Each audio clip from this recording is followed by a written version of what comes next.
Assalamualaikum warahmatullahi wabarakatuh. Selamat pagi anak-anak. Bagaimana kabar kalian hari ini?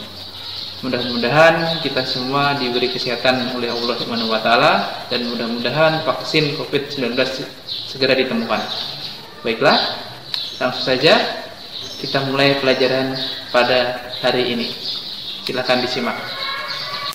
Baiklah, siapkan alat tulis kalian. Sebelum kita belajar, silahkan kalian berdoa. Hari ini kita akan belajar tema 1, subtema 2, pembelajaran.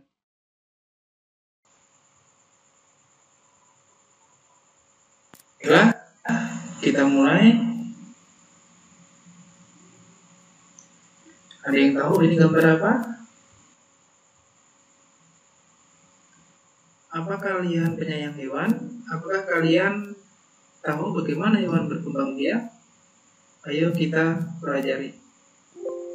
Perkembangbiakan hewan dibagi menjadi 2. Yang pertama adalah perkembangbiakan hewan secara vegetatif atau tidak kawin.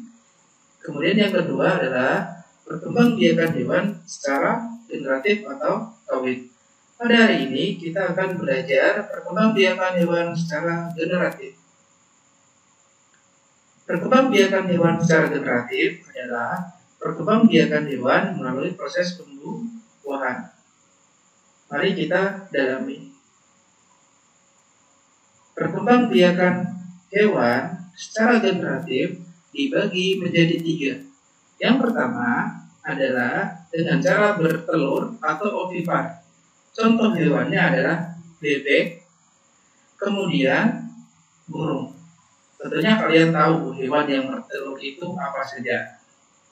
Kemudian yang kedua adalah beranak atau vivipar. Contoh hewannya adalah sapi dan kucing. Tentunya kalian juga tahu hewan yang berkembang beranak itu apa saja.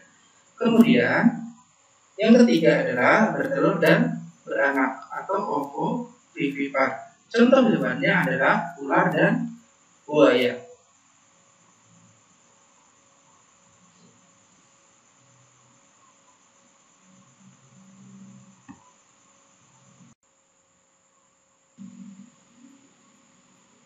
Bagaimana? Sudah paham tentang perkembangbiakan hewan secara generatif? Baiklah, Bapak lanjutkan. Tahukah kalian hewan apa saja yang membantu penduduk kawasan Asia Tenggara di bidang ekonomi? Indonesia. Indonesia adalah salah satu negara kepulauan terbesar di Asia Tenggara.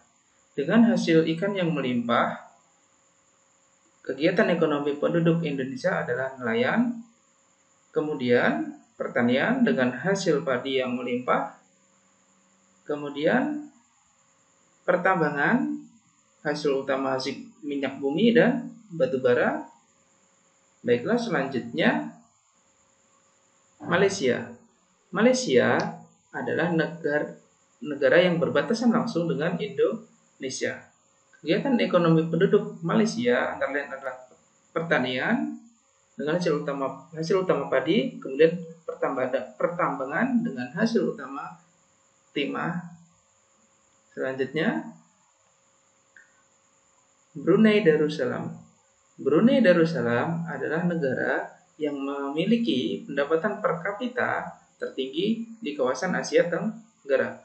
Kegiatan ekonomi penduduk Brunei Darussalam adalah pertambangan. Thailand.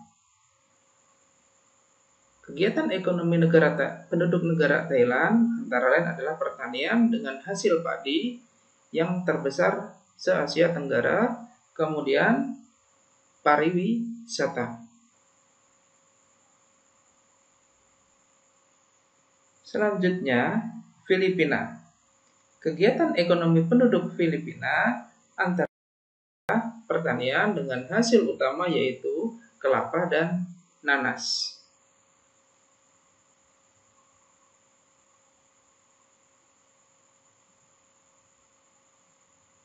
Selanjutnya, Kamboja. Kegiatan ekonomi penduduk Kamboja antara lain adalah pertanian yang berada di sepanjang Sungai Mekong, kemudian perkebunan dengan hasil utama adalah karet. Selanjutnya, Laos. Laos adalah satu-satunya negara di kawasan Asia Tenggara yang tidak memiliki wilayah perairan. Hasil utamanya adalah padi, kemudian pertanian dan tambang. Vietnam, Myanmar, kegiatan ekonomi penduduknya adalah pertanian dengan hasil utama padi dan pertambangan. Selanjutnya, Vietnam. Kegiatan ekonomi penduduk Vietnam antara lain adalah pertanian dengan hasil utama padi dan pertambangan. Bapak mempunyai sebuah paragraf, Bapak akan membacanya, silahkan kalian menyimak. Tentunya kalian masih ingat tentang ide pokok.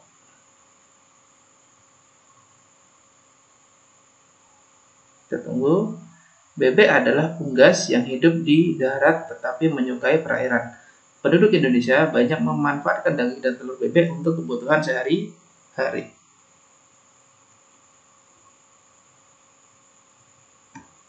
Bagaimana pelajaran hari ini? Mudah dipahami? Tetap jaga kesehatan, selalu cuci tangan, dan jangan lupa belajar mandiri di rumah. Terima kasih. Salah hilaf mohon maaf. Wassalamualaikum warahmatullahi wabarakatuh.